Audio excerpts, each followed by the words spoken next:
Salam alaikum, Azul, bonsoir. Le Moujahid, le combattant de la liberté et de la dignité. Celui qui était aimé et écouté de la jeunesse hirakiste. Celui qui n'a jamais trahi ses convictions, qui ne s'était pas laissé acheter par les voleurs de feu. Celui qui a déserté l'armée française où il avait été incorporé de force pour faire son service militaire, pour rejoindre les maquis de l'ALN où il deviendra un chef respecté et un révolutionnaire parmi les plus braves. Celui qui, après l'indépendance, allait être arrêté, torturé et condamné à 20 ans de prison, puis à 10 autres années par la sinistre cour révolutionnaire de Boumedienne. Condamnation dont il purgera 7 longues années. 7 longues années en prison. Cet homme n'acceptera jamais de se sustenter à la mamelle de la corruption. Il ne s'est pas laissé corrompre par les voleurs de feu, par les voleurs du feu sacré de la Révolution, qui n'avaient laissé aux authentiques révolutionnaires que le choix entre rentrer dans les rangs des nouveaux maîtres et se sustenter à la mamelle du régime ou s'exposer à ses pires représailles, la prison et la torture, ou la mort et l'exil. Il a gardé ferme le gouvernail de sa vie et il a su maintenir toute sa vie durant le cap sur l'honneur et la dignité, malgré tout ce qu'il a subi de flicage, de persécution, d'ostracisme, de basses calomnies. Il s'est fait un principe de se tenir éloigné de tous ces cercles du pouvoir et de ceux qui gravitent autour d'eux. Tout ceux-là qui se sustentaient au râtelier de la connivence et du silence complice. Le commandant Bourga, Belfoum ou le Mla, n'a jamais failli, il n'a jamais trahi ni ses principes, ni les hommes et les femmes qui sont tombés à ses côtés pour la libération de ce pays qu'il a tant chéri, et qu'il a aimé plus que tout, et pour lequel il s'est battu jusqu'à son dernier souffle. Lorsque le Hirak s'est levé comme un seul homme dans la nuit noire d'un pays enchaîné, meurtri, avili, réduit en esclavage, les jeunes révoltés allaient, dès les premiers jours du printemps algérien, trouver le commandant à leur côté, poing levé et drapeau brandi, au premier rang des manifestants, où il n'a ménagé ni son engagement, ni sa santé, ni sa parole, ni sa profession de foi pour un pays qu'il chérissait plus que tout. Le commandant Lakhdar Bourga a rendu son dernier soupir avant d'avoir eu le bonheur de voir sa patrie libérée des chaînes de l'infamie. Mais il est mort en homme libre, en homme digne, en homme aimé de son peuple. Son nom restera à jamais gravé dans notre mémoire. La patrie reconnaissante et cette jeunesse en laquelle il avait insufflé l'espoir et la dignité d'être sauront lui témoigner comme il se doit leur éternelle reconnaissance. Mon commandant, mon cher frère aîné, tu as été de ceux qui ont ouvert notre long chemin vers la liberté et de ceux qui ont semé en nos cœurs oppressés l'espoir d'une Algérie meilleure, d'une Algérie heureuse, enfin apaisée. Tu resteras toujours dans nos plus tendres souvenirs, comme cette aube claire qui laisse espérer la rosée du matin, ces rires clairs de nos enfants et cette chaude odeur de galettes qui embaumait la maisonnée, notre maisonnée commune, où les chants de notre si vieille mémoire continueront éternellement à nous tenir éveillés à l'écoute de ce fleuve puissant qui viendra fertiliser nos plaines et laver nos souillures. Tu ne marcheras plus à nos côtés, malheureusement, pour nous emplir de ton courage et de ton amour, qui n'en finissent plus de nous envelopper, de nous bercer, de leur tendre chaleur et de leur amour. Rabbi yarhamak, mon commandant, nous n'oublierons jamais l'homme que tu as été, le frère que tu as su rester. Rabbi yarhamak wa ya'li asmak.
أطراف خارجية.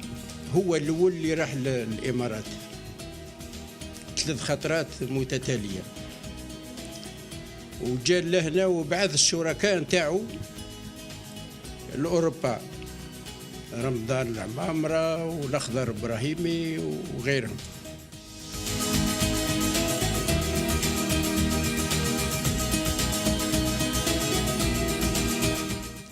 الآن المشكل واضح، نبتعد الشرعية هذه اللي ما كاش عمرها ما كان الحكم شرعي حتى اليوم. أنا تسمحوا لي عمري ما استعرفت، عمري ما كنت دخلت في بالي باللي الحكم هذا من 62 لليوم شرعي. اليوم جاء جيل ثالث تعلم وقرأ وتأثر بالأحداث، كشفنا كل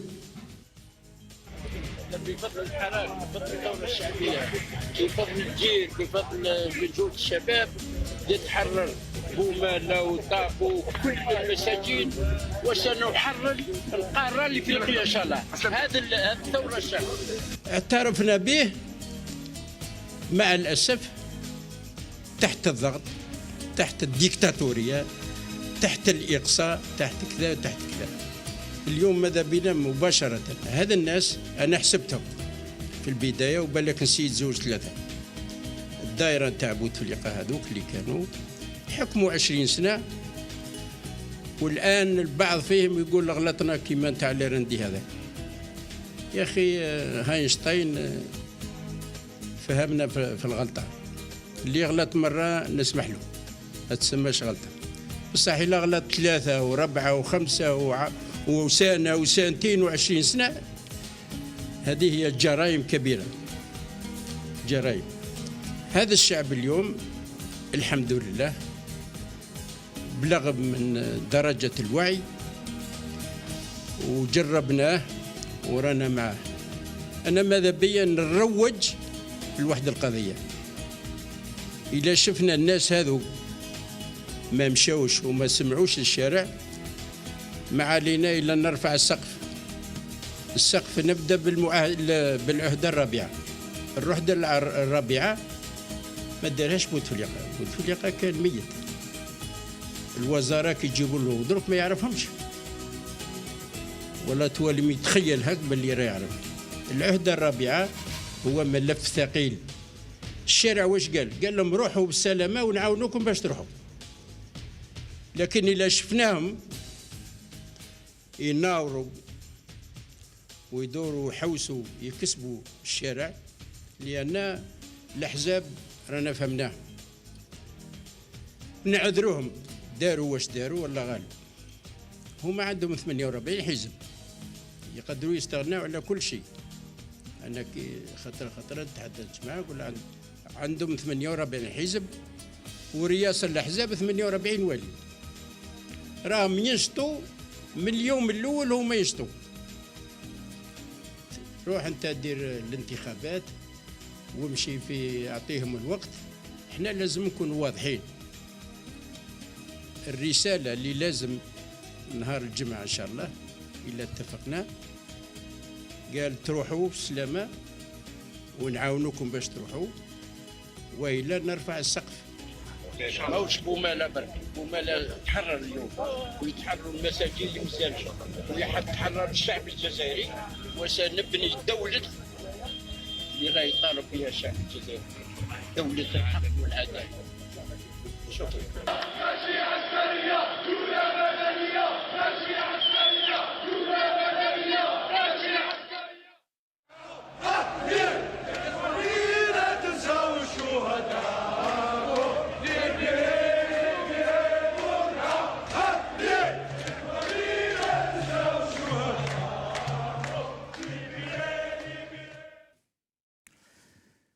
Le commandant Bourga nous a quittés. C'est le titre de notre émission d'aujourd'hui et nous allons recevoir quelques-uns des hommes et des femmes qui l'ont côtoyé, qui ont marché à ses côtés, qui portent les mêmes rêves que lui et qui sont encore en train de se battre pour que l'Algérie puisse enfin devenir cet état de droit, cet état de justice sociale dont rêvait le commandant l'Akhdar Bourga Belfoum Oulmela. Avec nous, Karim Tabou, merci d'avoir accepté notre invitation, Karim. Merci de l'invitation, merci Si Jamal. Merci beaucoup. Je vous laisse vous exprimer librement. Comme vous l'avez présenté, l'Akhdar Bourga, avec beaucoup de modestie, avec beaucoup d'humilité, il est une des rares figures du mouvement national à rester constant, à mener des combats après l'indépendance, après avoir été un homme pour lequel on a reconnu beaucoup d'intelligence dans l'opérationnel pendant la guerre de libération. Il a eu à assumer des positions politiques très franches, très fortes. notamment lors de ce qu'on appelle la crise de l'été 62. Il fut un des militants qui s'est opposé à la prise du pouvoir par le clan de Oujda. Il a été d'ailleurs témoin d'une bataille qui a eu lieu à Qasr Boukhari et qui a fait beaucoup de victimes, environ 150. Maquisards sont tombés sous les feux assassins du clan de Oujda. Et depuis, ce militant a décidé, s'est réengagé de nouveau, voyant que la révolution a été détournée, que l'indépendance est confisquée. Et d'ailleurs, d'où d'ailleurs son livre témoignage, témoin sur l'assassinat de la révolution. Et il a accepté et il s'est engagé depuis cette date dans le combat démocratique. Il fut également un des militants à avoir eu le courage de proclamer, en étant militant proche de Hussein Eid Ahmed, proclamer la création des fronts des forces socialistes en 1963 sur la placette de Médéa. Il l'a fait par conviction. Il l'a fait également parce qu'il était parmi ceux qui considéraient que le combat pour l'édification d'un État de droit était plus important que le combat pour l'indépendance. En fait, l'indépendance ne pouvait avoir de sens que s'il aboutit à la mise en place d'un État permettant justement la consécration de cette indépendance. Sinon, l'indépendance aurait été un mot insensé. Et il a subi donc la répression après beaucoup de brutalité, beaucoup de poursuites, beaucoup de surveillance, beaucoup de filatures presque permanentes. Pour lui ainsi que sa famille, il a été arrêté, subissant de graves injustices, des traitements difficiles, douloureux, inhumains au niveau des prisons, mais cette fois, c'est les prisons de la dictature. Et il est resté constant dans son combat. Il a choisi ce chemin. L'Akhdar Bourgaha est un parcours. C'est quelqu'un qui a fait le choix des hommes dignes, qui consiste à faire don de sa vie pour les autres, pour son pays, pour l'avenir de ces générations qui rêvent de liberté, qui rêvent de droit. Et c'est un homme aux principes et aux idées inoxydables, malgré toutes les tempêtes, malgré toutes les l'épreuve du temps, et avec tout ce que cela peut engendrer comme érosion sur les convictions, sur la constance des gens. Lui, non, il est resté constant. Il est resté là, debout, très fort, engagé, aux côtés de tous ceux qui mènent des luttes justes. Cet homme-là, nous ne devons pas le pleurer. Nous devons être fiers d'avoir eu un homme de cette envergure. Il ne faut pas qu'on le pleure. Il faut qu'on soit déterminé. Il faut qu'on soit vraiment très fort, engagé, pour donner du sens et pour donner la suite à ce combat de cet homme. Moi, personnellement, je suis un des rares jeunes à avoir cette chance de le côtoyer parce que j'étais militant dans l'UFFS, j'étais responsable dans l'UFFS. Donc, plusieurs fois, j'ai eu l'honneur d'animer à ses côtés des débats, des conférences. Je retiens de lui un homme aux valeurs humaines, aux qualités humaines exceptionnelles. Je retiens de lui une simplicité, un verbe très simple, très facile, mais au contenu d'une quintessence, d'une puissance, d'une profondeur exceptionnelle. Donc cet homme, lorsque le peuple algérien s'était révolté dans ce qu'on appelle le Hirak, la révolution du sourire, qui s'est déclenché le 22 février. Bien sûr que bien avant le 22 février, il y a eu des étapes. Je ne peux pas énumérer tous les événements, toutes les prises de position, tous les actes accomplis par cet homme d'une grande envergure. Pendant le Hirak, il a été quand même une des rares personnes de ce qu'on appelle les gens qui ont été les chefs de la révolution, les Zohama de la révolution, à avoir fait depuis le premier jour le choix de s'impliquer dans cette révolution. Et il a dit depuis les premières actions qu'il était heureux de vivre ce moment parce qu'au fait, ce moment, il est en cohérence avec la lutte de libération. Et d'ailleurs, c'est confirmé, les Algériens étaient des millions à avoir proclamé des slogans tels que « Shab yurid al-istiqlal », c'est-à-dire que tout un peuple revendique dans une révolution de type nouveau l'indépendance. En fait, les Algériens ont décidé de ne pas laisser faire, de ne pas laisser les autres s'occuper de leurs propres affaires. Ils ont décidé de prendre eux-mêmes en charge leurs propres affaires. Bien sûr, de nouveau, il subit les foudres, les attitudes maladives, les haineuses, de règlement de compte violentes par des gens qui n'ont pas de légitimité, qui n'existent que par l'exhibition de leur capacité à nuire aux autres. Karim Tabou, pardonnez-moi, mais je vais vous demander de conclure parce qu'il y a beaucoup d'invités qui attendent. Oui, merci. Oui. Pardon, je suis désolé, ce que vous dites est absolument passionnant. Vous avez entièrement raison. Vous avez entièrement raison parce que tout le monde a le droit et le devoir à la fois d'exprimer ses émotions en ce moment douloureux. Mais en tout cas, moi, cet homme est un homme aux valeurs et aux principes inchangés, solides, puissants. Et il avait une fois à sa sortie de prison, il a baptisé lui-même l'esplanade, l'espace de la Grande Poste, la Mecque du Hirak. J'appelle tout le monde, j'appelle notamment les jeunes à concrétiser un de ses rêves et remettre justement ce titre dans cet espace qui fut et qui doit être l'espace de l'expression des libertés du peuple. En tout cas, personnellement, ma douleur est muette.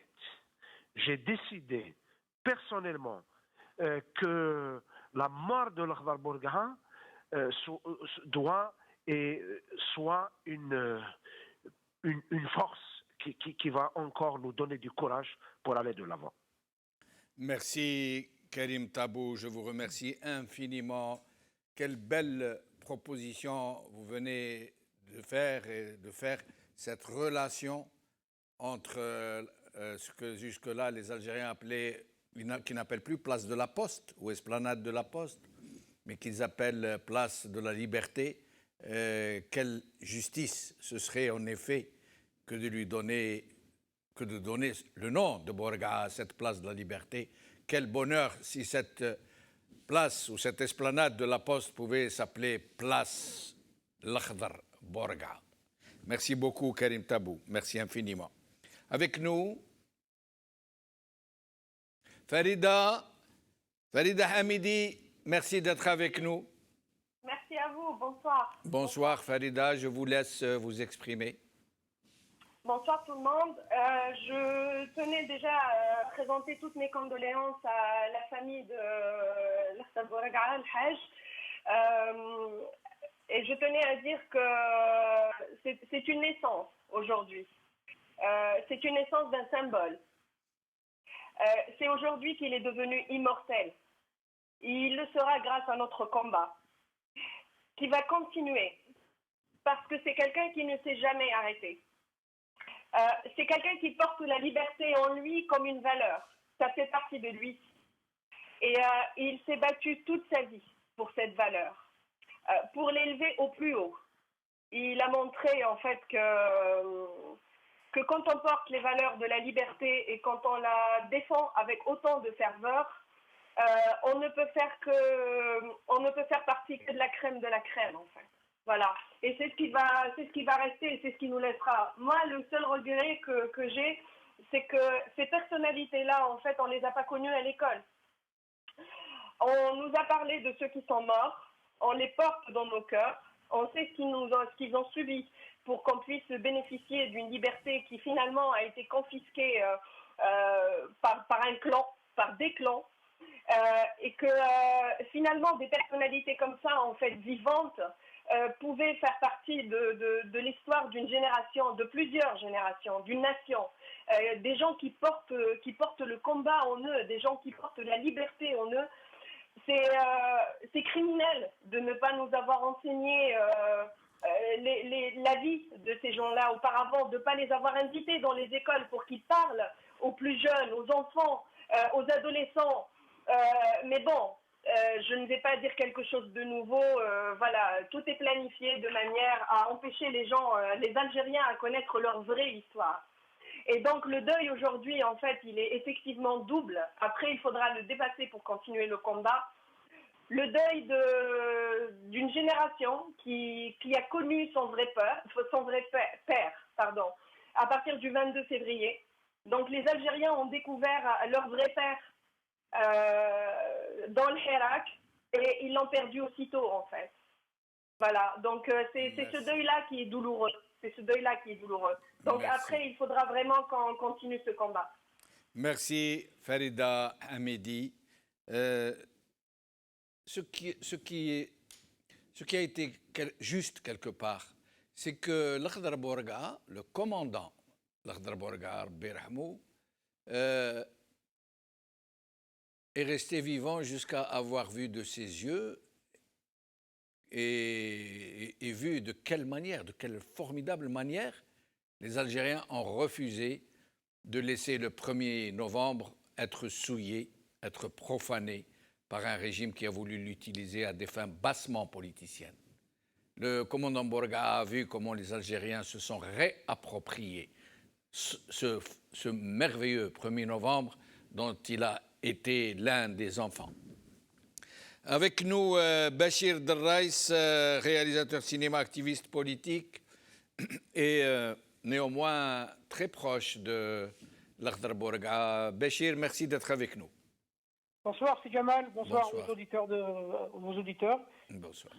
Nous sommes tristes, vraiment tristes. Hein, donc, je suis vraiment triste parce que on n'a pas perdu uniquement l'Akhdar Bourga, on a perdu un symbole, un repère. Parce que l'Akhdar Bourga, c'est un homme exceptionnel. On a connu des moudjahidines, on a connu des chefs comme ça dans nos familles, dans nos voisins. Mais lui, il avait quelque chose de particulier. C'est que lui, il parlait de la révolution et il a décomplexé la révolution. C'est l'un des rares moudjahids qui parle de la révolution sans complexe. Il n'hésitait pas à raconter les choses qui n'ont pas été racontées par d'autres. Il n'avait pas la langue de bois. En tant qu'homme déjà, il était très généreux. C'est quelqu'un qui était proche de tout le monde. On a veillé ensemble on a fait des soirées jusqu'à 3h, 4h du matin avec Fodel Boumala, avec Amir Abouraoui, vraiment. C'est quelqu'un qui, d'ailleurs, on n'avait pas le sentiment qu'il était âgé. Il avait un esprit jeune. Pour quelqu'un qui avait 87 ans, on avait l'impression d'avoir en face de nous un jeune de 30 ans. Il avait un esprit jeune. Son esprit n'a jamais vieilli. Et ça, c'est rare de trouver ça dans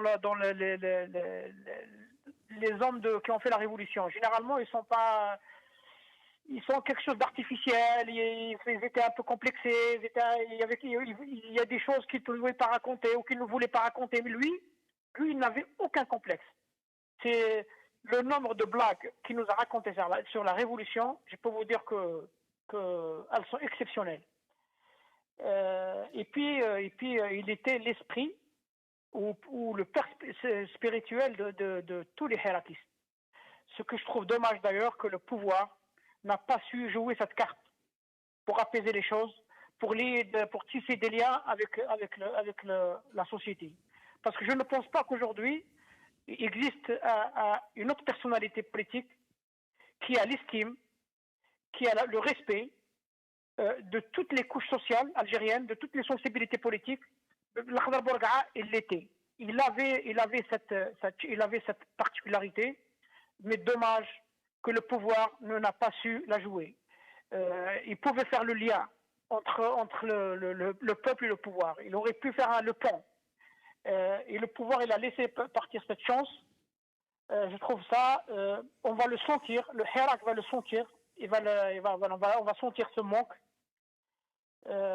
terriblement. Donc je sais de quoi je parle. Deuxième chose aussi, l'Akhdar Bourga'a, ce que je retiens de lui, c'est que c'est un homme opprimé. C'est-à-dire qu'il ne mérite pas la vie qu'il a menée. Il a fait la prison dans les années 60, dans les années 70. Il a fait la prison quand même en 2019. On ne jette pas un homme d'un tel passé en prison à l'âge de 86 ans. C'est une catastrophe. Il avait déjà fait plus de 7 ans de prison. 7 ans de prison du temps de Boumediene et plusieurs mois du temps de l'Aïsaba, comme on dit. Non, mais à l'époque de Boumediene, lui, il était en guerre avec l'armée des frontières. Donc c'était une guerre déclarée.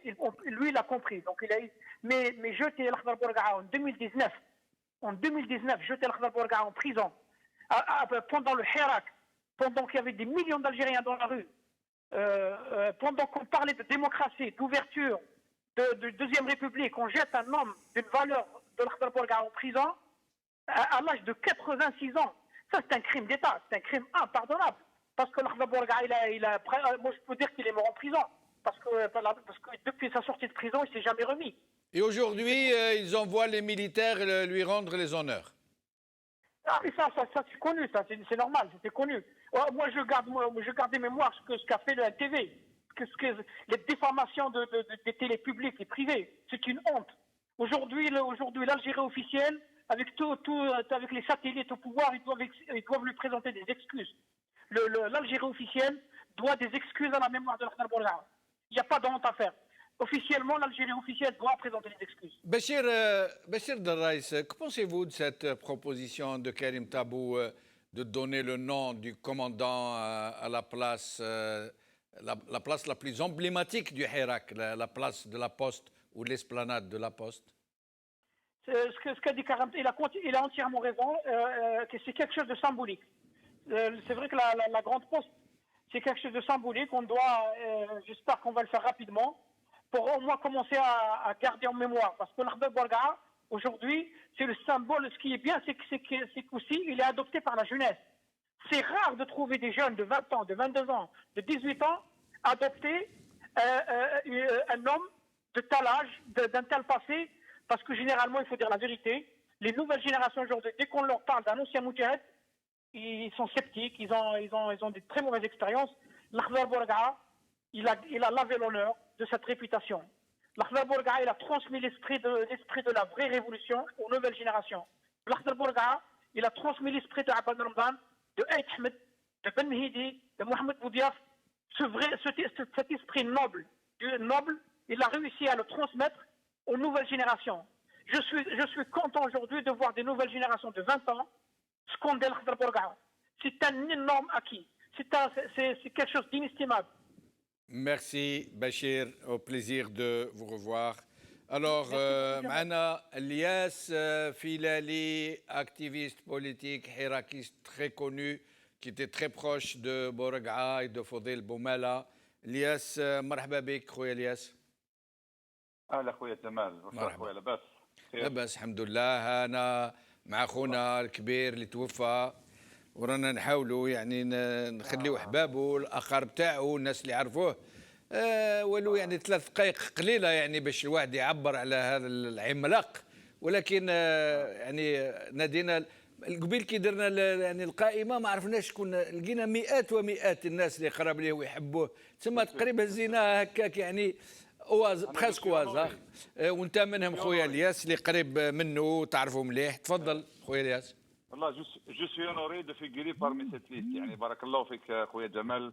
واش نقول لك، والله ما شبعنا على بالك، والله ما شبعنا، والله ما تشوف يعني اون بيرسون يعني فورميدابل جينيروز اليغونس ميموار انكرويابل واحد التواضع فيه خويا جمال واحد على بالك نروحوا ناكلوا معاه لا جامي بايي لاخر لا فاكتور جامي ما يخليكش مي اون بيرسون تعرف يعيط لي خويا جمال يعيط لي يا واحد 7 8 سيمان يقول لي الياس جو سوي لا واش تحق ندير لهم قضيان للدار ايماجين توا مجاهد بحجم يقول لي ندير قضيان لولادك مي سبحان والله سما فريمون توشي عمي الخضر قلت له نو والله غير يعطيك الصحه عمي الخضر انكرويابل عمي الخضر انسان حنين انسان كريم انسان متواضع انسان تاع الشعب جامي عنده هذاك لورغوي ولا والو جمال خويا فريمون يعني الجزائر سكنتو الجزائر وانا اليوم نقول لك عمي الخضر راكم تشوفوا الشعب كيفاش رجعوا له الاعتبار بعد ما تهموه الخونه بعد ما تهموه المرتزقه بعد ما تهموه الناس اللي ما عندهم لا علاقه لا بالارض لا بالدين لا بالوطن بالمساس بالمساس بالوحده الوطنيه واحباط معنويه الجيش. اليوم راكم تشوفوا كيفاش لي سولدا واقفين على المقبر تاعو الشعب كيفاش كان ينادي عمي الاخضر سيمبول نتاع ثوره واونوري يعني له الشرف ان يحضر يعني ثورتين ثوره تاع الارض والثوره تاع الانسان. عمي الاخضر ما هوش هذه البلاد اللي حارب عليها قال لك انا في طاسه ماشي يعني كملوا قالنا كملوا ما تكرهوش بلادكم ما تكرهوش ايدوا لامور في فوتر في سافا اريفي التغيير راهو جاي نايا بابور يفو برك تكونوا ثابتين سواي باسيون اي سواي يعني يونيفي سواي يوني اليد في اليد. وراك تشوف كيفاش عمي الخضر ما كاش اللي ما يحبوش عمي الخضر اليوم الفيسبوك ياكلوا عمي الخضر هذه رساله خويا جمال لكل المتدبرين وكل الطغاة وكل الحقارين وكل هاد الناس راهم يسمعوا فيك خويا جمال راهم يسمعوا فينا الناس اللي محاكمين البلاد هذه يسون برونشي سور اوراس تي في كوم ايزيتي برونشي سور المغاربيه وراهم يعرفوا الشعب يسون كلوي راهم حاصلين راهم في حيط il veut pas lâcher mais حنا on va pas vous lâcher on est partout la communauté étrangère elle est prête à se sacrifier pour ce pays. رانا هنا والله ما رانا طالقين ما سامحين والله يا عمي الاخضر غير ان شاء الله يعني نحققوا له الحلم تاعو تاع هي دوله مدنيه دوله يحكمها القانون دوله يحكمها العدل دوله يحكمها الرجال دوله يحكمها الاذكياء دوله يحكمها الكفاءات. on en a marre de cette mafia خويا جمال. وعمي الاخضر بارك الله فيه كان ان جرون بلوس بور سي حراك ويبقى تعرف عمي خويا جمال عمي الاخضر ما ماتش مازال حي لان اقواله وافعاله تصرفاته اخلاقه كل شيء مازال في قلوبنا مازال ياثر فينا. عمي الاخضر مازال حي عمي الاخضر ما ماتش il sera toujours à la côté il sera toujours dans nos pensées. وتحيا الجزائر ويرحم الشهداء وتبا للخونه وتحرر الجزائر حب من حب وكره من كره. جو فو ريميرسي خويا جمال. بارك الله فيك خويا الياس. كاين بزاف من احبابنا و يعني شخصيات اللي قراب ليه نحاولوا نتصلوا بهم ما قدرناش يعني نسمي البعض منهم لربما أميرة بوراوي مصطفى بوشاشي محسن بالعباس عسول زبيدة بدر الدين قرفة ساعد بوعقبة مسعود الفتيسي فريدة حميدي عيطنا لها نبيلة اسماعيل عيسى رحمون. حاولوا اتصلوا بنا اختك شي من قبل احنا نعيطوا عينا نحكموكم ولكن نشوفوا بعض الصور اليوم تاع الجنازة نتاع المرحوم كوموندون الأخضر بورقعة ثم نرجع للمكالمات. سمعوا يا ناس بورقعة خلاو صايا دولة مدنية ماشي عسكرية. سمعوا يا ناس بورقعة خلاو صايا دولة مدنية ماشي عسكرية. والله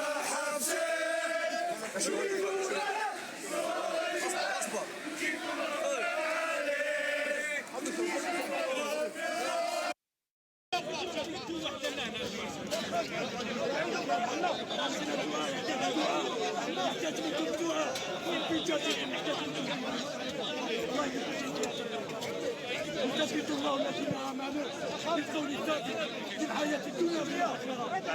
داوي داوي داوي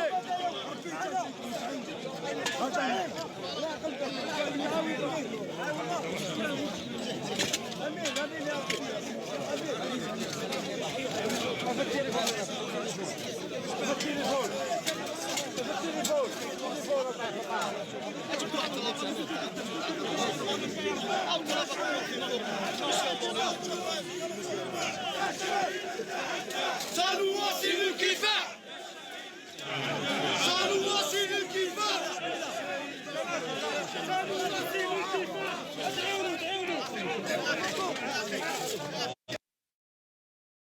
شيخ الشيخ شيخ اهضر باش الناس تسكت. ادعي الحمد لله الحمد لله الذي خلق الخلائق وكتب عليها الفناء وتفرد وحده سبحانه وتعالى بالبقاء. فقال عز من قائل كل من عليها فان ويبقى وجه ربك ذو الجلال والاكرام. قال صلى الله عليه وسلم اذا فرغ من الدفن يقول لاصحابه اسالوا الثبات لاخيكم فانه الان يسال. ونحن ندعو الله عز وجل لان يثبت فقيدنا المجاهد الكبير فهد ورقعه. ندعو الله عز وجل ان يثبته ويثبت بالقول الثابت. انه نزل بك وانت امين.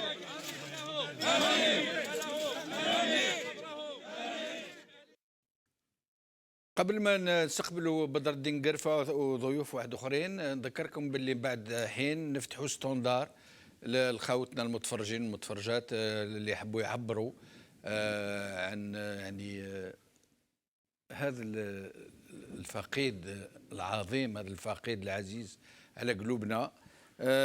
بصح قبل نوري لكم واحد صور تاع لوان تيفي. شوفوا مليح، ما كان له نعلق، شوفوا مليح وسمعوا مليح باش تفهموا هذا الناس لوين يقدروا يروحوا بعيد لما يعني يحبوا يوسخوا الناس، يوسخوا انظف وانبل واصفى الناس. شوفوا كيف يديروا لهم. شوفوا قانوني العقوبات. المدعو الأخضر بورقعة هو في الأصل أحمد بورقعة، تقمص اسم أخيه الأخضر. كان مجندا في صفوف الجيش الفرنسي في منطقة الألب الفرنسية بين سنتي 1954 و 1956 ليعود إلى أرض الوطن في عطلة ويلتحق بالثورة التحريرية. أحمد بورقعة معروف بنضاله في صفوف بعض الأحزاب السياسية المعروفة بمواقفها المتذبذبة والمتغيرة خاصة في القضايا المصيرية للوطن، وهو من الأشخاص الذين حققوا بعض المكاسب الشخصية والمادية على حساب القضايا الوطنية الهامة والمصيرية. يشهد قطاع العمل والتشغيل والضمان. سمعتوا واش قالوا؟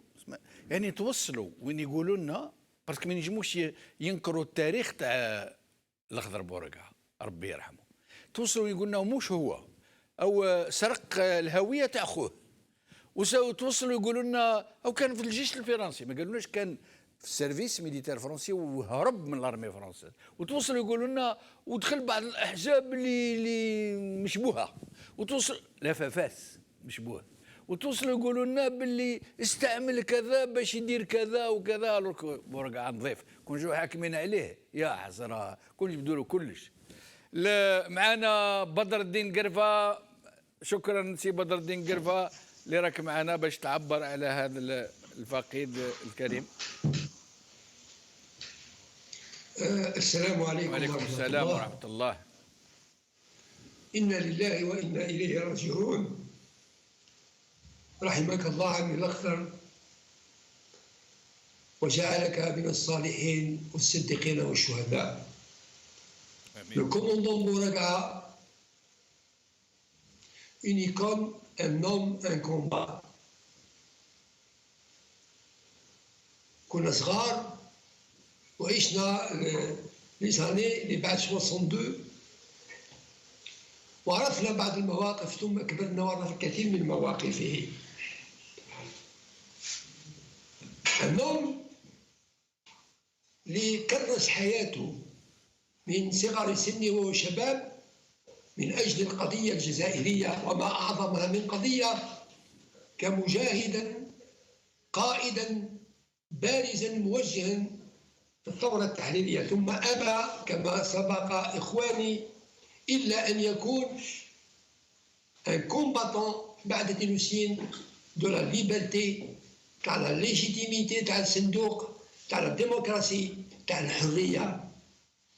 وأصابه ما أصاب الكثير من المجاهدين المخلصين، وأبى الله عز وجل بعد كل هذه المحن إلا أن يعيش هذه الثورة المباركة، لا ريفوليسيون دو سورير تاع 22 فبراير 2019.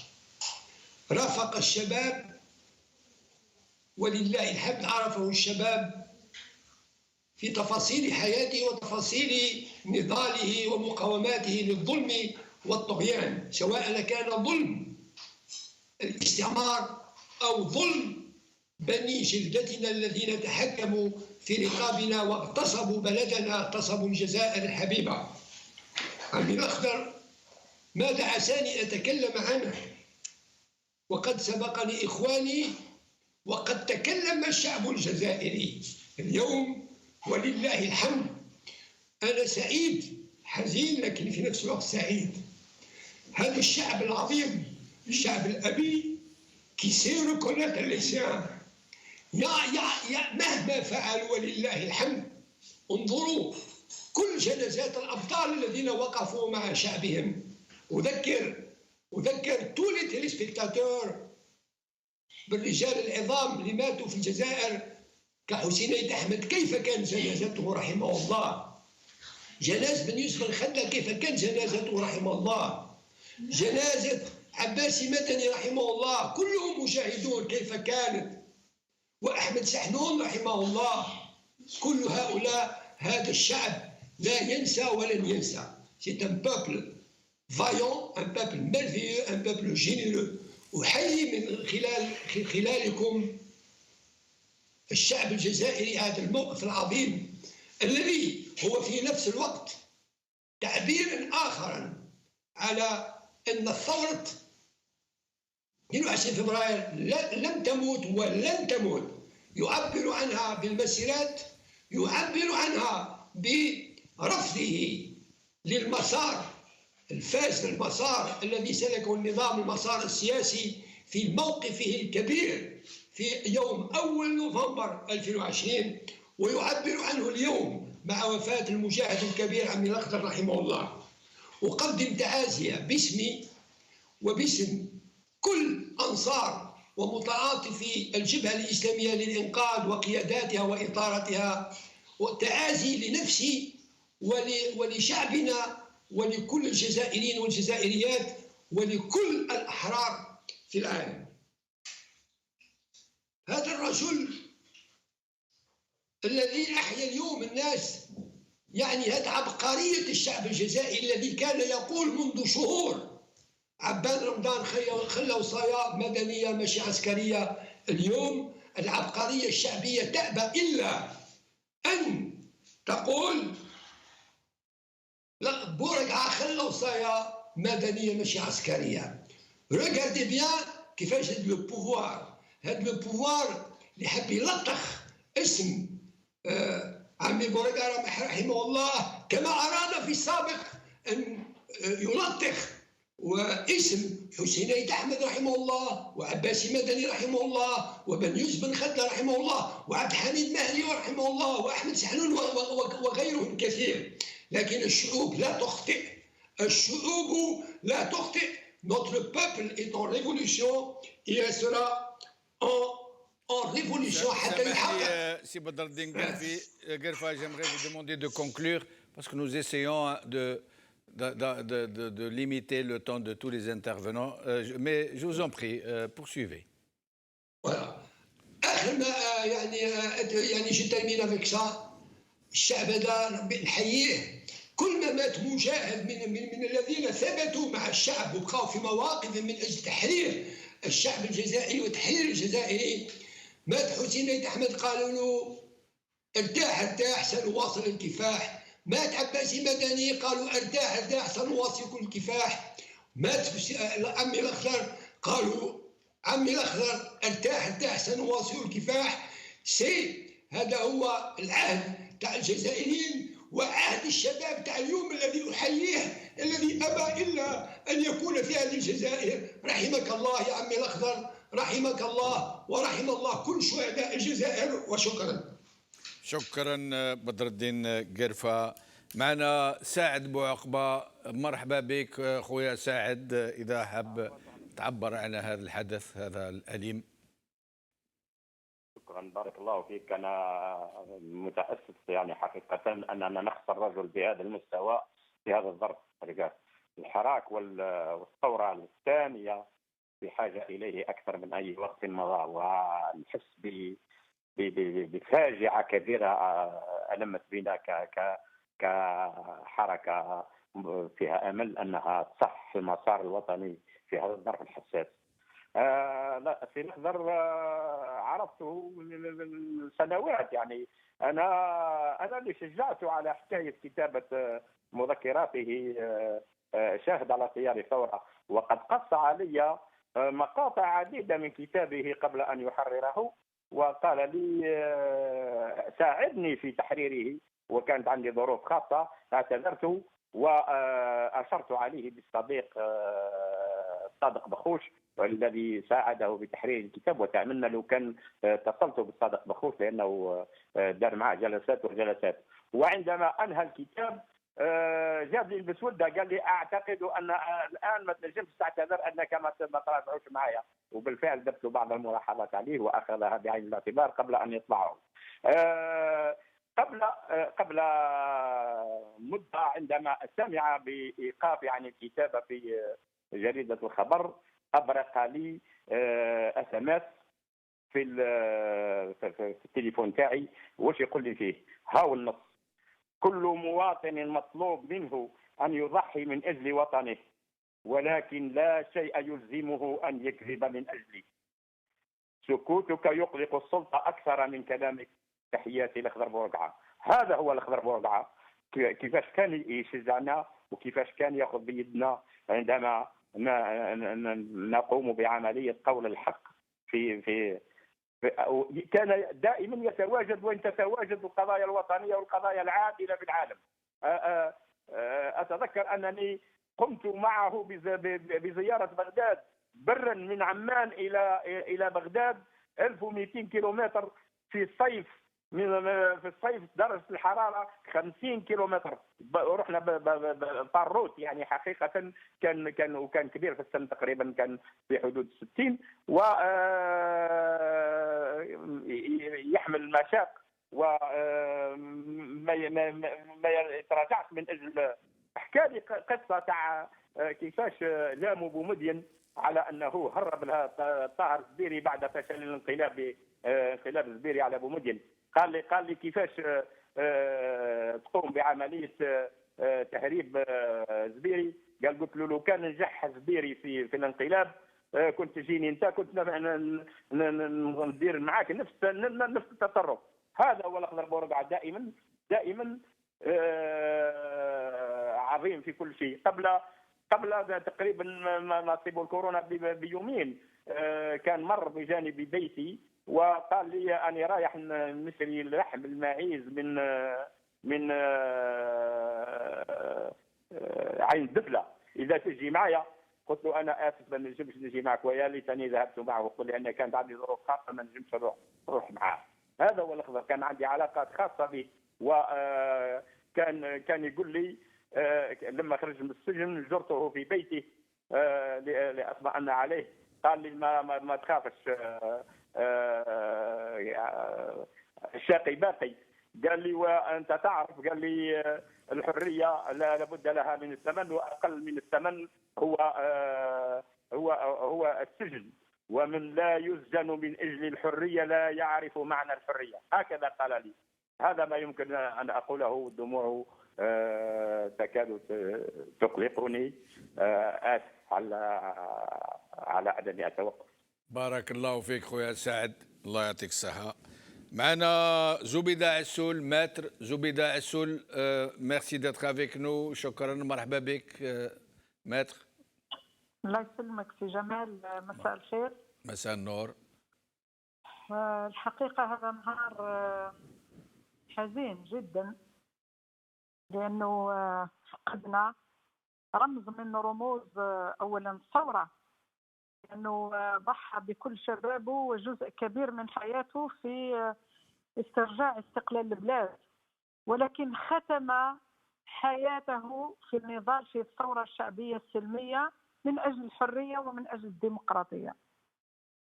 أنا كنت قبيل في الجنازة تاع عمي الأخضر، والحقيقة سيتي تخي تخي ايموفون، كان حضور شعبي قوي. حزننا عليه بزاف، لأنه ما توقعناش في الحقيقة. قبل المرض تاعو بأيامات جاني للمكتب، يعني متعودين نتلاقاو أنا وياه ريغوليرمون. دونك عيط لي قال لي نقدر نجي نجوز عندك نشرب قهوة، قلت له مرحبا. دونك يجي ندير له ان اسبريسو ونقعدوا نحكيو على الجزائر، على الثورة الشعبية، على كيفاش نكملوا النضال، كيفاش نحققوا أهداف الثورة. والحقيقة الوفاة تاعو فاجأتنا، لأنه عمي الأخضر أنا عشت الفترة اللي كان فيها محبوس من 30 جوان إلى غاية 2019 إلى غاية 2 جانفي 2020. دونك إلى جانب العديد من الزملاء كنا نزوروه ريغوليرمون، وخاصة الفترة اللي كان دار عملية وهو كان في السجن كنت نزوره. ونتذكر باللي زرته لافي دو سا ليبراسيون، رحت شفته في لو كارتي كارسيرال في مصطفى، وكان ظهر لي تعبان بزاف. وانا في هذيك الوقت هذاك خفت عليه بزاف، قلت يا ربي استر ما تصرالوش حاجه وهو في الحبس. الحمد لله خرج، وكانت عندنا فرص، يعني تلقينا عده لقاءات عنده في الدار ولا عندي انا في المكتب مع العديد من الاصدقاء الزملاء المحامين. وكان دائما عمي الاخضر توجور ما يغلب ولا يشكي، دائما حاضر. رحنا في لو 20 اوت، رحنا مع بعضنا الإفري، ذكرى 20 اوت، رحنا مع بعضنا وحبسنا عند بعض الأصدقاء وتغدينا ثم ورجعنا مع بعضنا من الطريق. يعني عمي الأخضر ما تقدرش تشبع البعدة تاعو، على خاطر سي ان ليفر اوفير، يبدا يحكي لك على الثورة وعلى المآثر تاع الثورة ونتاع الرجال والنساء اللي صنعوا هذيك الثورة العظيمة. Donc c'est quelqu'un qu'on peut pas oublier facilement.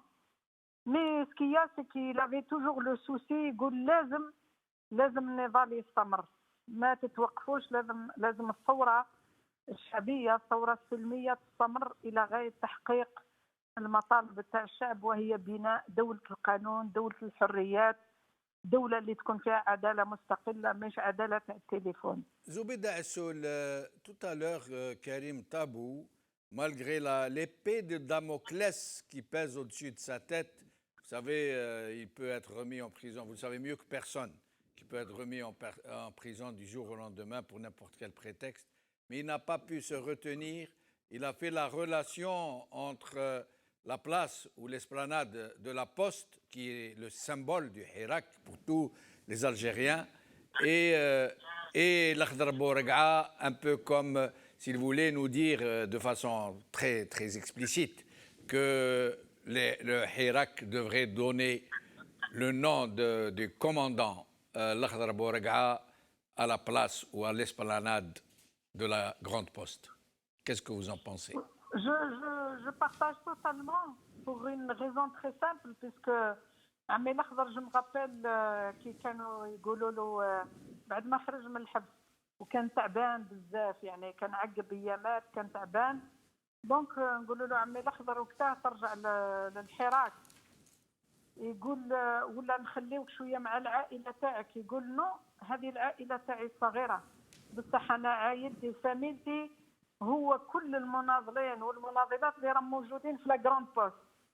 دونك يقول انا ما فامي اي تو نيفو دو لا غراند بوست. انا يملو ديزي سوفون كي كنا نروحوا نشوفوه هو تعبان نروحوا نشوفوه ريغوليرمون في الدار ونقول له راهم الناس الكل يسالوا عليك ومتوحشينك باش يشوفوا، يقول لي هذوك هما ما فامي. ما فامي ce sont tous les Algériens et les Algériennes qui se rassemblent devant la grande poste. Donc oui, il le mérite amplement, surtout que عمي الأخضر malheureusement كي نتذكروا باللي بعض الوسائل الإعلام العمومية وحتى الخاصة أحيانا ظلموه وحقروه وطيحوا له قيمته، يسمى كمجاهد ووصفوه بأوصاف باللي سان usurpateur. Vraiment, c'est le moment de le réhabiliter, ce grand homme. Et ça ne sera que justice. Et quelle magnifique réhabilitation, non pas par le peuple, pardon, non pas par le régime, mais par le peuple. J'imagine, moi, le peuple demain, نسكل في الجزائر يقولوا la place l'Akhdar Bourega'a. Quelle fabuleuse réhabilitation et quelle fabuleuse reconnaissance. Merci beaucoup, Zobeida Assoul. Merci beaucoup. معنا اسماعيل معرف universitaire activiste politique. اسماعيل معرف, merci d'être avec nous. مرحبا بك. بارك الله فيك سي جبال. C'est à moi de vous remercier pour me donner cette occasion pour parler. المجاهد كبير ورجل ثورة ورجل تاريخ اللي فريمون احنا تعساء وسوم تري مالورو انه غادرنا في فترة كثير صعيبة. وي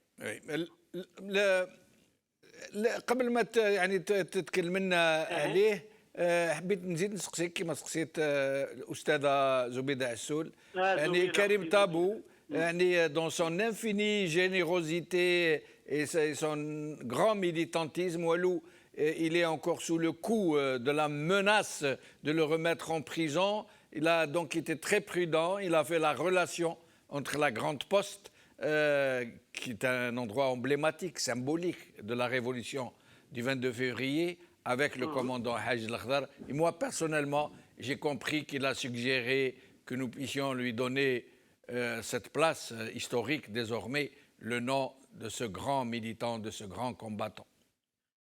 والله أنا معك ومع خويا كريم سمعتك. لا أنا مع الأخت زبيدة وأنا تقريبا الفكرة أنا كما قالوا اسمه جمادير كومبليتمون لهذه الفكرة، ولكن خليني فقط نقول في جمال بأنه السي الأخضر بورقعة هو كل شبر في الجزائر يستحق انه يطلق عليه السي الأخضر بورقعة. علاه؟ لانه هذا الرجل كان انا بالنسبه لي عنده 4 أوصاف. الوصف الاول هو كان رجل ثوره ورجل ايضا مكافح الربال اللي ما قبلش انه الجزائر تبقى تحت النير الاستعمار الفرنسي، مساهم في انه البلاد تخرج من الاستعمار. لكن للاسف انه بعد ما خرج الاستعمار راح وخلى الاستبداد، وهذا الاستبداد وهذا الانجستيس اللي عشناها السي الأخضر بورقعة اوطونك مجاهد ما كانش كما المجاهدين الاخرين. هنا الصوره الاخرى اللي عطاها انه المجاهدين اللي يعرفهم الشعب الجزائري ما نقولوش الاغلبيه ولكن العموم انه استولوا على خيرات الشعب وايضا ساهموا في الاستبداد وما تكلموش ولا كلمه على هذا النظام العسكري البائد اللي حكمنا صافي 58 سنه. السي الأخضر بورقعة كان من البدايه كان متمرد وكان رافض فكره انه هذا المرتزقه انه تجي تحكم في البلاد وتستولي على السلطه بدون وجه حق وما تقبلش انها تفتح النقاش باش نبنوا دوله ديمقراطيه. النقطه الاخرى هو انه عمي الأخضر تقريبا رغم كل التشويه اللي طالوا ورغم ايضا انه الناس يمكن ما عطاتوش اعتبار، ونقول حتى بالنسبه للاحزاب السياسيه المعارضه، لانه عمي الأخضر ما كانش في الواجهه وكان دائما ربما هو يشارك ولكن من بعيد. لكن الحراك خلى انه عمي الأخضر يعاود يقود بالساجاس اللي عنده وايضا بالاكسبيريونس اللي عنده وايضا بس كان بالنسبه لي سان فيزيونير، كان عنده رؤيه. لانه انا قصرت معاه اكثر من مره ولقيت انه عنده قدره على انه يجمع كل الجزائريين في حراك قوي. انا بالنسبه لي هو رمز وميت بالنسبه للحراك، وعمي الاخضر تحول انا بالنسبه لي الى فكره مش مجرد شخص، اصبح فكره. لما تقول الاخضر بورقعه تقول الحراك، تقول الروبال، تقول انه قال كلمه حق في ضد هذا الطغمه العسكريه. ولا واحد يقدر، لا حمروش ولا غيره، قدر انه يقول باللومال جلاجيري ها هو الموجود. عمي الاخضر بهذه الفكره. الوصفه الرابعه انا بور موا انه قدر انه ينقل بشكل غير مسبوق دون مانيير بالنسبه لي ما كناش ننتظروها، ان الاجيال الجديده واش معناه ثوره نوفمبر ما كانوش يعرفوها. كل الناس قبيل نتكلم مع الصديقه اللي ندعبوا، ويعني لدرجه وين اليوم الشباب كلهم دايرين صوره في البروفايل تاعهم تاع سي الاخضر بورقعه، عرفوا عن طريق الاخضر بورقعه انه الثوره هي استمرار، هي لازم نمشوا لفكره التغيير الى غداك، غير ما كان تتقدم التلفزيون والسينما الجزائريه على انه الثوره هي استمرار، انها تدعم النظام وتدعم هذا الحكم البائد الى غداك. عمي الاخضر قدر يترانسفيري يعني بطريقه غير مباشره انديريكتومون لكل لا جونيس الى غداك بانه ثورتكم كانت ثوره عظيمه، والثوره هي انك ما تسكتش، هي انك تكمل النضال، وانه الحراك لازم يبقى. ونظن باللي الكلام اللي قالوا للقاضي اعتقد انه يبقى في ليزانال تاع هذا الدول اللي تعيش في استبداد.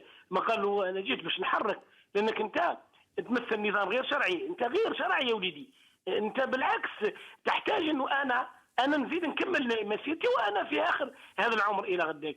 وشوف انه انا نتذكر انه اليوم يعني انت قلت كلمه مليحه، لا ريابيليتاسيون تاع عمي الاخضر كانت في الجنازه، كانت جنازه شعبيه وانا حضرت، وكانت لدرجه ما قدرناش حتى كيف نمشوا الى غداك. وقارنها بينها وبين المقبور قايد صالح فرق كبير، لانه الشعب كان بحب، والجزائريين كانوا متاثرين، وحتى الى رمي اون كوز الاعلام الجزائري. اليوم الصحفيين تاع التلفزيون والقنوات الخاصه اللي كانوا يقولوا هذا ماشي مجاهد وكانوا يتهموا فيه ونسو دو سويت، اليوم راهم عايشين الديلام في داخلهم، لانه شافوا هذا الرجل اللي هو انا بالنسبه لي انا نسميه جي جيفارا الجزائر، قدر انه يخلق لنا واحد الحماس، واحد القدره، ولدرجه انه كثير من الشخصيات اللي في الحراك وما اصدقائنا وكذا الى غداك كان في خلافات بيناتهم صراحه واحد يقول، ولكن كان الخلافات تحبس قدام عمي الاخضر، لانه كان دائما يقول باللي كل ما كنت يعيشوا خلافات عشتها في الثوره، ولكن من بعد توحدنا باسكو عندنا ان سول بيت، سيتادير aller vers libération de ce pays pour les faire arracher de sa détresse. الجزائر محتاجه.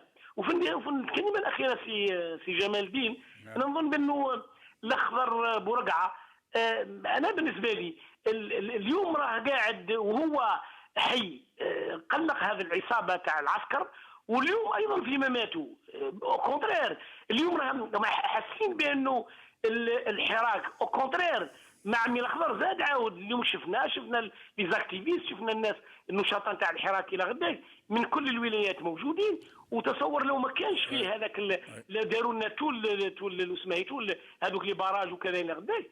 وايضا نحترم الرغبه تاع العائله نتاعو اللي ما حبتش تدفنوا في العاليه ودفنوا في مقبره تعرف سيدي محمد، مش حاجه يعني الطرق وكذا الى غداك، كان عراقي كذا. ولكن انا نقول اليوم العرس انا بالنسبه لي عرس للحريه، وللاسف انه كثير من القنوات الاجنبيه القسمه بتاع الخليج لم تذكره ولو بكلمه، وانا ممنوع من هذه القنوات. ولكن قال لي واحد لماذا؟ قلت له والله ما يشرفنا انه يتكلموا على بطل كما سي الاخضر بورقعه، على تاريخ، لانه انا بالنسبه لي الاخضر بورقعه هو العربي بالمهيدي اللي يكمل، هو زيلوت يوسف، هو ملكه قايد، هو كل الشهداء اللي حبيناهم لانه مدوا عمرهم. انا بالنسبه لي فقط انه اليوم الناس اللي كانت تقول باللي سي جمال باللي جاي صالح لا صوفي الجيري، اليوم يعرفوا فعلا بان ماشي لا صوفي الجيري، لا اونتيري الجيري. والف رحمه تنزل على عمي الاخضر. وشكرا سي جمال اللي انت ايضا واحد من الايقونات تاع الحراك اللي فريمون بارك الله فيك، نقول باسم كل الاحرار تاع الشعب الجزائري. بارك الله فيك خويا اسماعيل، يعطيك الصحة. آخر مكالمة قبل ما نفتحوا لكم ستاندار. ماتر عيسى رحمون، افوكا activiste politique, vice-président de la Ligue algérienne de défense des droits de l'homme. مرحبا بك عيسى رحمون. مساء الخير سي جمال. مرحبا. اهلا بك. الله يحييك. ما نطرح لك حتى سؤال، خليك تعبر عن الحدث الأليم تاع اليوم، حديث يعني تاع وفاة خونا الكبير الأخضر بورقعة، كوموندون الأخضر بورقعة. وي على كل حال اليوم البارح كي سمعنا النبأ تاع مفارقة الحياة، لأنه هذه ماشي ممات، واحد يفرق الحياة يروح ما يوليش ما نسمعوه حتى بالتاريخ تاعو ولا بالماضي تاعو ولا بإنجازاته الشخصية أو إنجازات مع فئة من فئات المجتمع. لكن السي الخضر بورقعة يبدو أن اليوم مولد ثاني للسي الخضر بورقعة بكل بساطة، sans prétention aucune, sans démagogie aucune، باسكو حضرنا اليوم الجنازة تاعو وشفنا هذه الفئات الشبانية وفي كل فئات المجتمع، كل أطياف المجتمع، كل الإيديولوجيات اللي راهي في الساحة السياسية أو الحقوقية أو النضالية أو المجتمع المدني اللي راهو في الحراك. أنا نقول بلي سي الخضر بورقعة gagné toutes les batailles qu'il a menées. Il en a mené plusieurs, une bataille contre soi-même. Comme disait Katib Yassine, j'ai connu beaucoup de gens qui ont supporté la prison et la torture. Ils se mettent à genoux devant le luxe et le confort. Donc Sir Khadr Bourga a gagné cette bataille contre lui-même. Il a refusé toutes les propositions, كل يعني المبادرات اللي دارها النظام باش يدخلوا في صف وبيت الطاعة، وخاصة في عهد عبد العزيز بوتفليقة. Il a refusé de s'incliner et d'obéir à ce que lui appelait je refuse d'obéir à quelqu'un qui a passé 7 ans de sa vie à dormir avec un pyjama ويتقهوى بكرواسون وكريم. Tandis que les vrais مجاهد والشهداء كانوا يطيحوا في الجبال تحت الرصاصات فرنسا المحتلة. Il a gagné la bataille de l'opposition. Il a su fédérer autour de lui, on se souvient à plusieurs stations de son histoire, plusieurs opposants pour travailler ensemble يد في اليد من مختلف أطياف التيارات السياسية بالطبع. Il a gagné la bataille contre le Gaïd Salah. Il a gagné la bataille de l'histoire, mais il a perdu une seule bataille, c'est la bataille contre la maladie du Covid. حكمة الله على كل حال، شاء الأقدار أنه السي الخضر بورقعة succombe à cette maladie, mais pas aux autres batailles qu'il avait connues de son passé. السي الخضر بورقعة est aussi مخضرم كما نقولوا. Il a vécu avec plusieurs générations.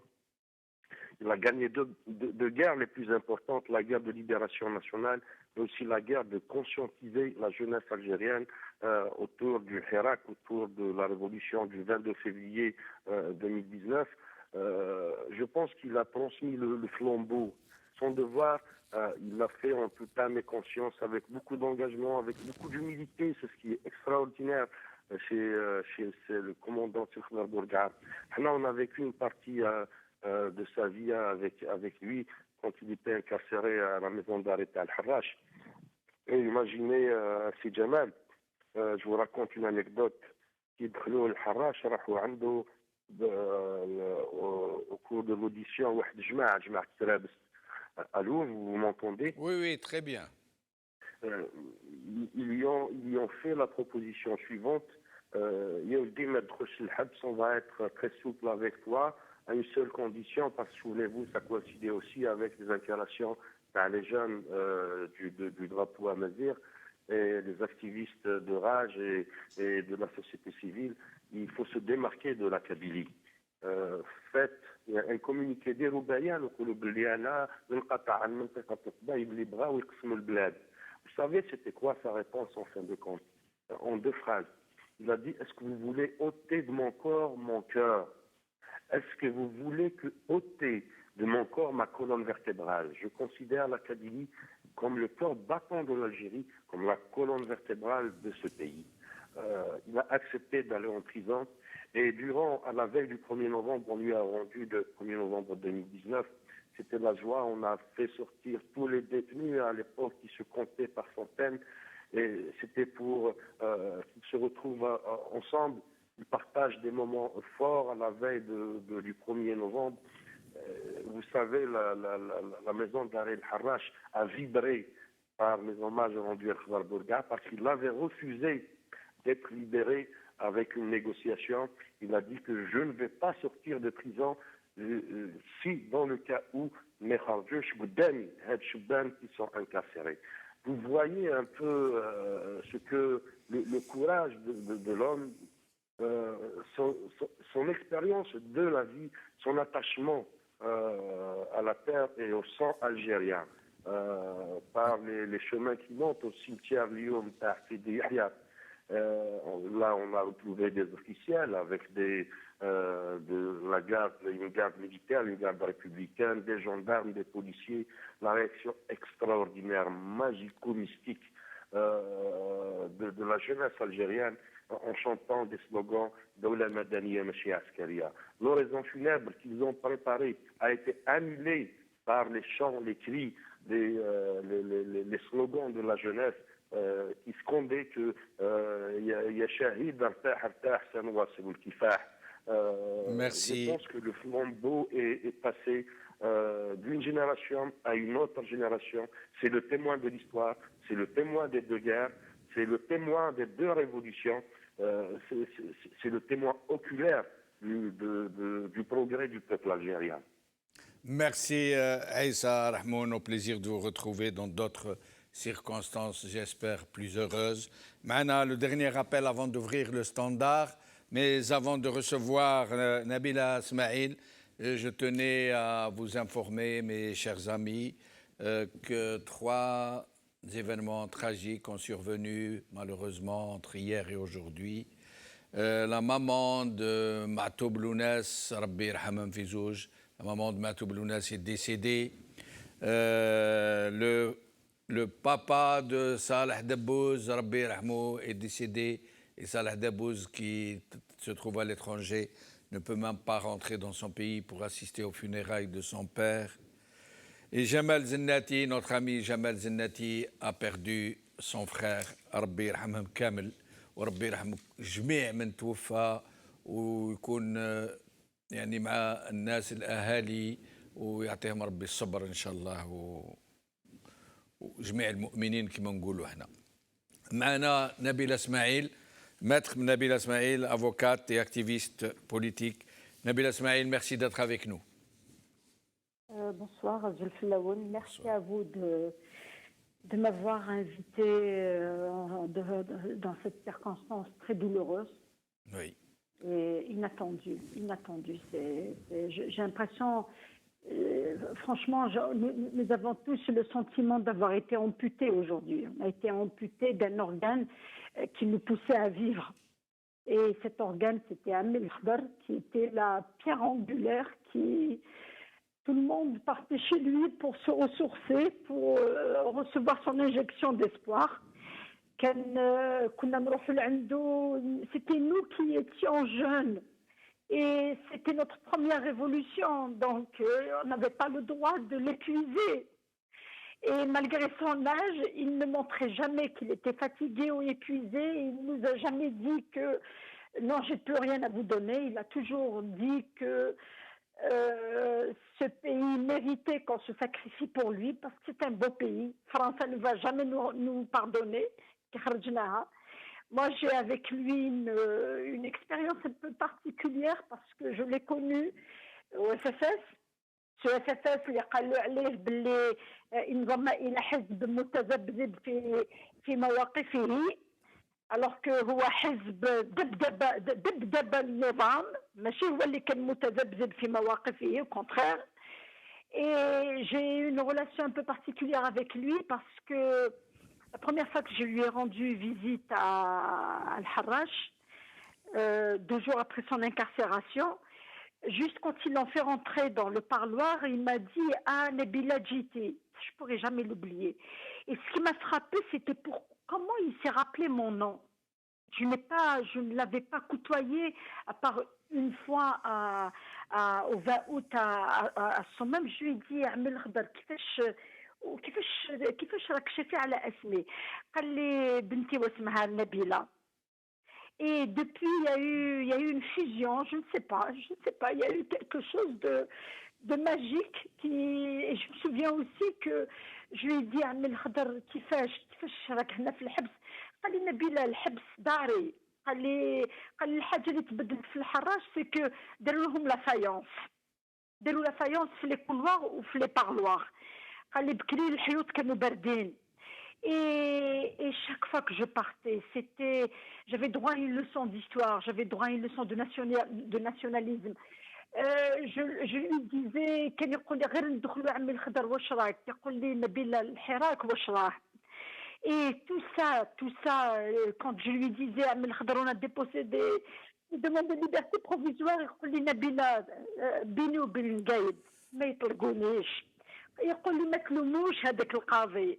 Et je vous jure que il nous tuait quand il nous disait ne vous en prenez pas à ce juge. Ne vous en prenez pas à lui. Et une fois, c'était au mois de juillet, il faisait très très chaud. On était parti avec un groupe de confrères. ودخلنا قال لي نبيلة علاش جيتو سخانة؟ قلت له عمي الخضر قلت له ندخل طوموبيل ندير كليماتيزور، نوصل للدار ندير كليماتيزور، وانت؟ قال لي نبيلة احنا موالفين. قلت له لا عمي الخضر، قلت له انت فنيت حياتك في الجزائر وانا راك تحسب عليا شحال كاين كيلومتر نتيجيوزو للجزائر. Et avec tout ça, il y a eu une connexion entre lui et toutes les générations. Ce que personne n'a fait, lui il a réussi à le faire au même titre que Hussein Ahmed Allah yarhamou, qui avait un langage pour les gens de son âge, pour les moins âgés et pour les jeunes. Le souci d'Amel Khadr, c'était cette jeunesse. Il ne voulait pas qu'elle soit perdue. Il dit au moins peut-être que هذاك le titre de مجاهد c'est vrai كان من المجاهد وليت معارض داروني بين عينيهم بصح هاد الشباب ما داوالو لازم الثوره هذه تاعهم لازم نكون معاهم. Et depuis sa sortie de prison, sa maison était devenue un QG de réflexion, un QG d'initiative. Et je ne vous cache pas que tout à l'heure, pourquoi j'avais mal en étant chez lui, parce que je me suis dit jusqu'à la dernière minute de sa vie, on attendait de lui qu'il nous donne une solution. On attendait de lui qu'il nous délivre de ce régime. وهذه اللي تقتل سكنتها بصحتك وبشبابك وبقرايتك بلي ديبلوم تاعك تسنى مشيخ 87 في عمره تاع الحباب تاع لا تورتور تروح تقول له نقدر في اللكنه كيفاش نديرو ويقول لنا ماشي نديرو كامل. يقول لي هو اللي خلق الكلمه تاع الحراك فكره والفكره لا تمت. نهار قالها لنا on a très bien compris le message et on a très bien compris que la responsabilité لازم نحملوها كامل.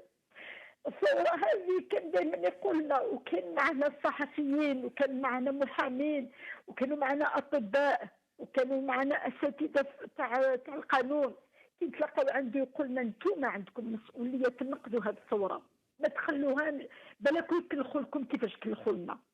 بلاكو كان يقولنا كان يوصينا يقولنا كاين نقول يا عمي الخضر يطولت يقول لي يا نبيلة قد ما طول الحراك يغربل. Et finalement, il a eu raison.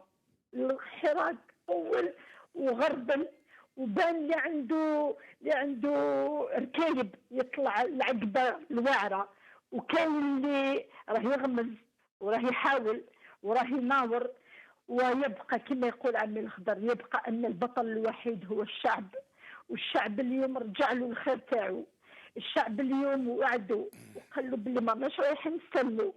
قال له بلي والله ما رايحين يخرجونا من هذه البلاد ما نقدروش. انا نقول من هذا المنبر نقول لهذا الشعب العظيم شحال يعيوا يدوا الحبس، شحال يعيوا يقتلوا، يبقى صوت الحرية أعلى من صوتهم، تبقى حب الوطن أعلى من حب السلطة، تبقى عزيمتنا أقوى من جبروتهم، يبقى صوت عمي الأخضر يدوي في كل الأذهان وفي كل الذكريات، يدوي في ذاكرة كل واحد منا.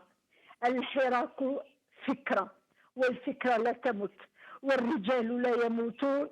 وعمي الأخضر نعدك وعد الأحرار، أنت الذي جعلت منطقة القبائل قلب الجزائر، نعدك أننا سنوصل المشعل وسننقذ الجزائر.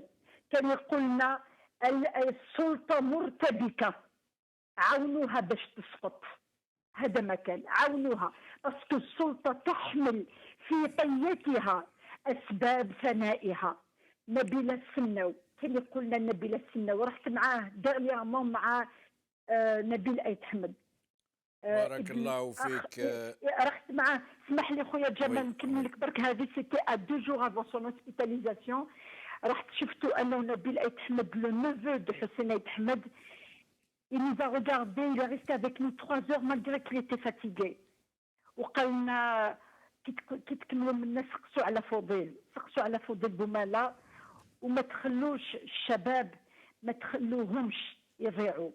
انتم عندكم ثقافة سياسية، ما تخلوش الشباب يغرر بهم. هذه صورة تاعكم، احنا وصلناكم وانتم كملوا. قلنا له عمي الخضر والدستور، قال لي نبيل يفوتوا الدستور، يفوتوا الانتخابات، يفوتوا واش يحبوا، راهم في نهايتهم السنة والصبر. إذا كلمتي للشعب علينا أن نثابر وأن نصبر. رحم الله عمي الخضر وألهمنا جميعا الصبر والسلوان. بارك الله فيك نبيل اسماعيل، وربي يكثر بحالك، ويا هذاك الشرف ويا هذاك المجد الراجل اللي يموت ويبكيو عليه نساء ورجال كيما انتيا. بارك الله فيك. معنا رمضان من عزازقة، مرحبا بك خويا رمضان. السلام عليكم بن شنوب. وعليكم السلام سي رمضان، مرحبا. الله يرحم الزعيم ورقع. نعم. راجل كبير، ما توريوناش هذوك الشمايتين في التلفزيون. نعم. يا بن شنوب. نعم. ما توريوناش هذوك الخباتة في التلفزيون تاعكم. تفضل. ما توريناش هذوك الخباتة.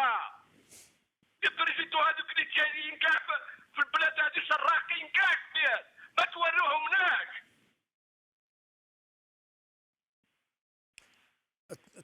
تكلم سي رمضان، ما تقطعش راح سي رمضان. معنا مصطفى من الجزائر، مرحبا بك سي مصطفى. الو السلام عليكم. وعليكم السلام سي مصطفى. بغيت نرحم على المجاهد سي الاخضر. نعم. وباسكو انا كان راجل خالتي كان معاه، انا وشاهد فاني، وديروا لنا ماذا بكم ديروا الاغنيه تاع السي الاخضر تاع حزب الثوار تاع درياس اللي غناها او موان بور لونوري سي تو. فوالا، والسلام عليكم. وعليكم السلام، بارك الله فيك. باش ما تعرفوهاش انتم، راني قلت لكم تاع حزب الثوار تاع درياس. نعم، بارك الله فيك. شكون معنا؟ ماذا بنا خوتنا اللي عيطوا اليوم يعيطوا الا في هذا الحدث هذا تاع الوفاه تاع خونا الكبير تاع بابانا الاخضر بورقعه، ربي يرحمه. شكون معنا؟ بوزيد من الجزائر، مرحبا بك سي بوزيد. السلام عليكم خويا بوشنو. وعليكم السلام، مرحبا سيدي. والسلام على الاحرار في الداخل وفي الخارج. نعم. يا خويا بوشنو، في اليوم حضرنا له في الجنازه تاعو. اليوم نرقدوا بالنوم. هو ان شاء الله يرقد ويرقد مرتاح ان شاء الله مع ربي سبحانه، واحنا نرقدوا اليوم بالنوم. وهذه هي الانتقال، شغل عطانا رساله نديماريو ان شاء الله، ان شاء الله بربي. ويحيى عباس المدني ويحيى السي الخضر مجاهد، دروك باش بداو يعرفوا المجاهدين الحقيقيين تاع الصح. هذو هما الرجال، ماشي الخونه تاع فرنسا وتاع.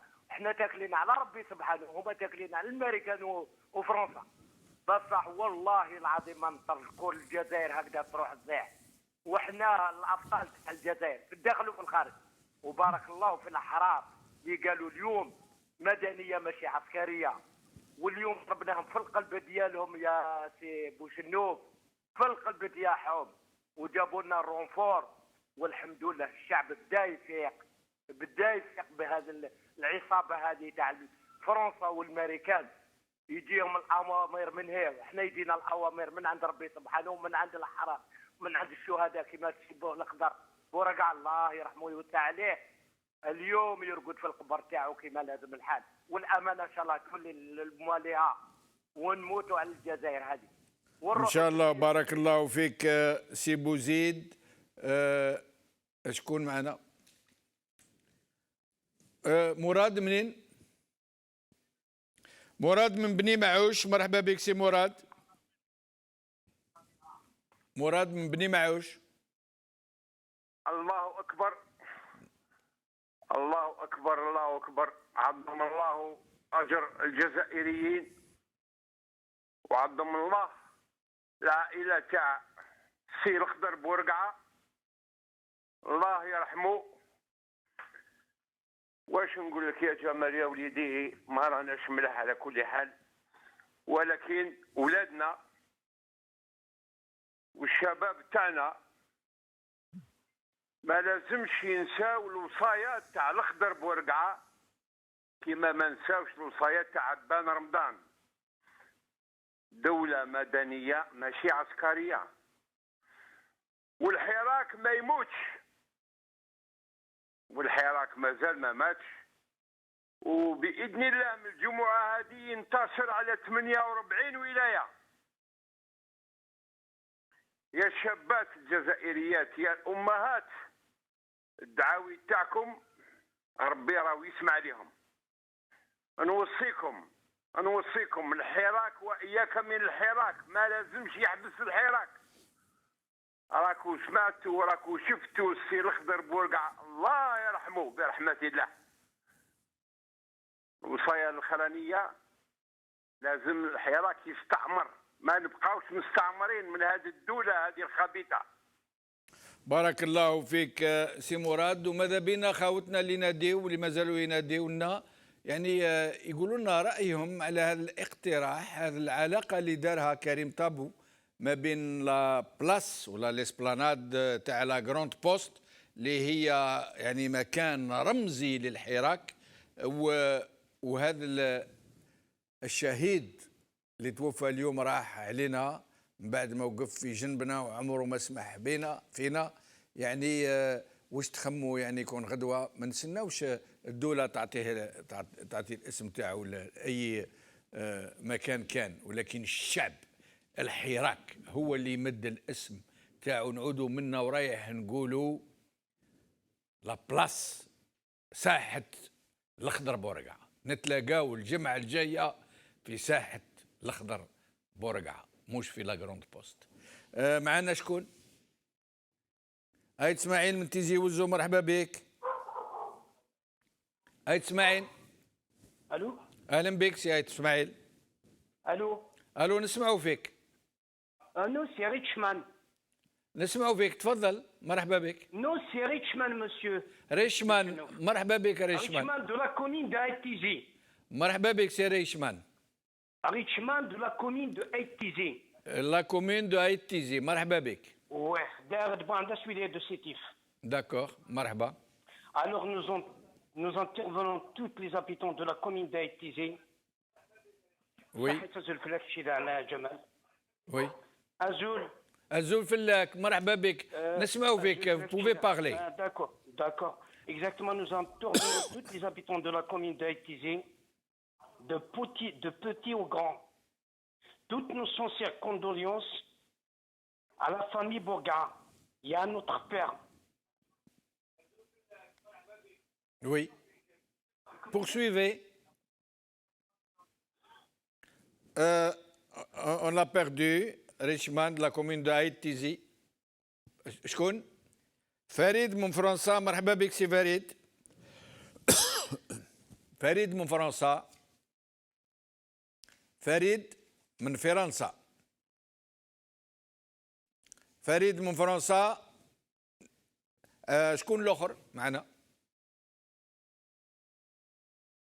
احمد من المسيله. مرحبا بك سي احمد. فقدناه. حميد من بيربينيون. مرحبا بك سي حميد. حميد صاحب بن سنوف. مساء الخير. مساء الخير، اهلا بك سي حبيب. واش كنت رايح نهضر قطعته لي. انا رايح شوف ميرو سيمون اللي كنتايا وكريم طابو على بروبوزيسيون هذيك يا خويا. سي اون ايدي جينيال الفي لا كروند بوستون تاع بورقعه حاجه مانيفيك. المهم الله يرحمه. انا حبيت ثاني حاجه لو كان دوكا بيسكو اون فا لوي روندر اوماج توس انصامبل كيما غدوه فوندردي نديرو اون مارش ونديرو اون مينوت دو سيلونس توس انصامبل باسكو انديفيديوالمون سا فا دوري لونتون. كل واحد يعيط يعيط. حبيت نديروها كاع انصامبل. وباش نشوف خويا باش ما نقطعش وباش ما نطولش معاك يا خويا ماذا بيا الله يرحم والديك يا بن شنوف. رانا شكينا بليزيور فوا باش سي ناصر هذاك الشاب شونتي تاعكم تجيبوا الناس مختار لو كان يتجوزوا دوكا يكسرنا كلش. مختار اللي ما تعرفش لا بينا لا بورقعه لا الحراك لا القبايل لا والو. يا خويا يرحم والدي يقولوا رانا شكينا له بليزيور فوا مازال يعمد فينا. باريتي لي شاف تاعكم ولا ما على باليش يا خويا. ما سينو بويكوت جينيرال تاع سي ناصر هذاك. السلام عليكم. وعليكم السلام ورحمه الله. عمر من الجزائر. مرحبا بك سي عمر. واش خويا جمال؟ لاباس خويا بارك فيك الحمد لله. يا خويا واش نقول لك الموت تاع الحاج الكبير المجاهد الكبير بصح ما ماتش او خلا فهمت او خلا ان شاء الله بربي ان شاء الله. اليوم في الجبانه كاين الغاشي فهمت كاين الغاشي وان شاء الله هذا هو البريمير با تاع الحراك باذن الله. ايوه على خير. في الامان خويا العزيز يعطيك الصحه. دموعك هذه تشرفنا. معنا شكون؟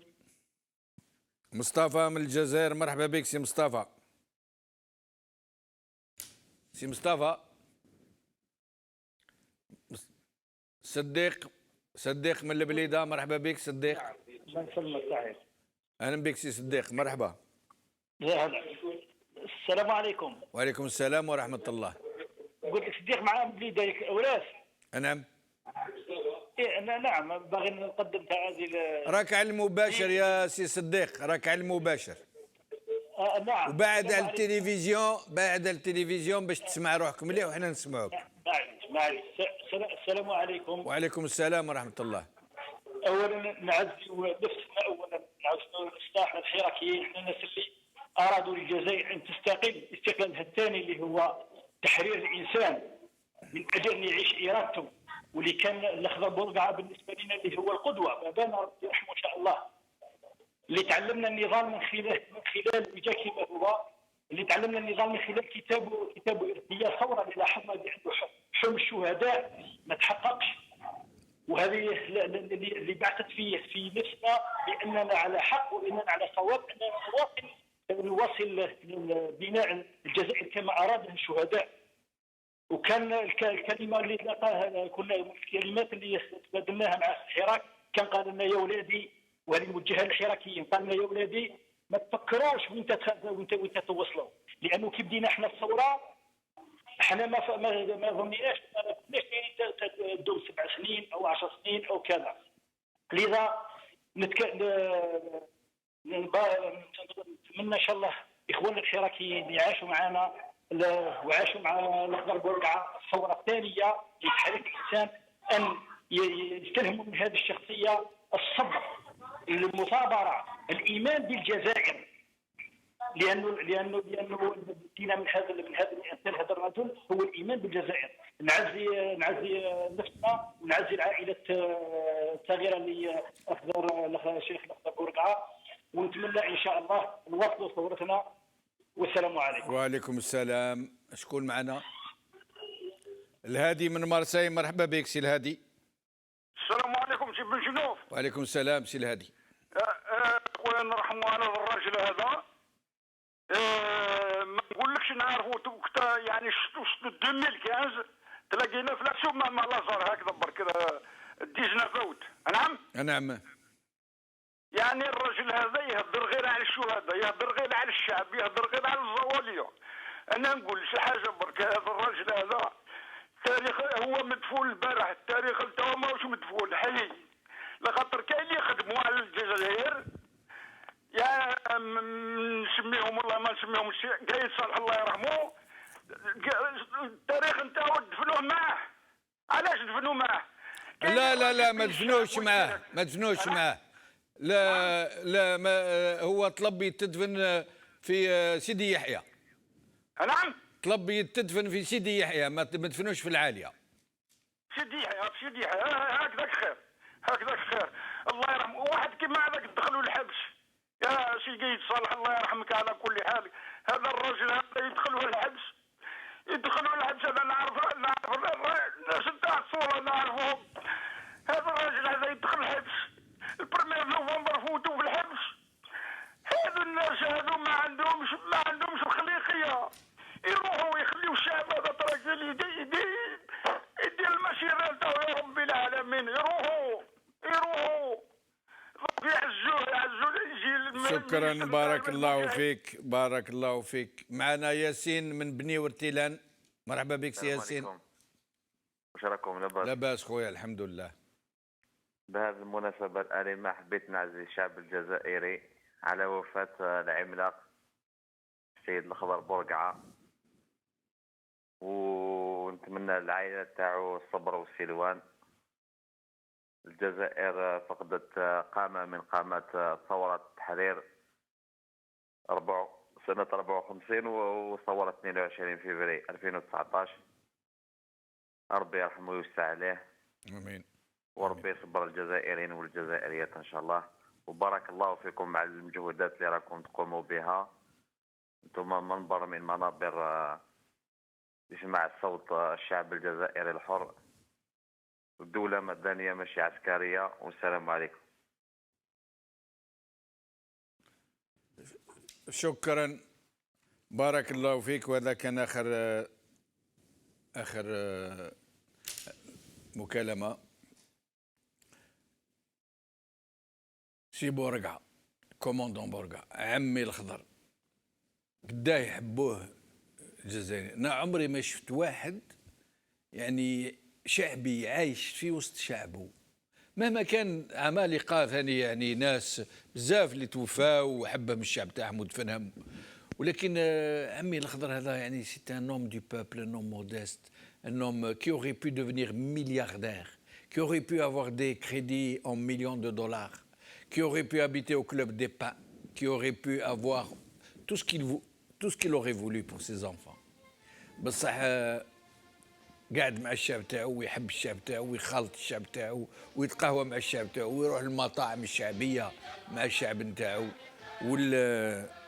كي مرض داوى في بلاده ودار ثقة في الطب ولاد بلاده، ومات في بلاده.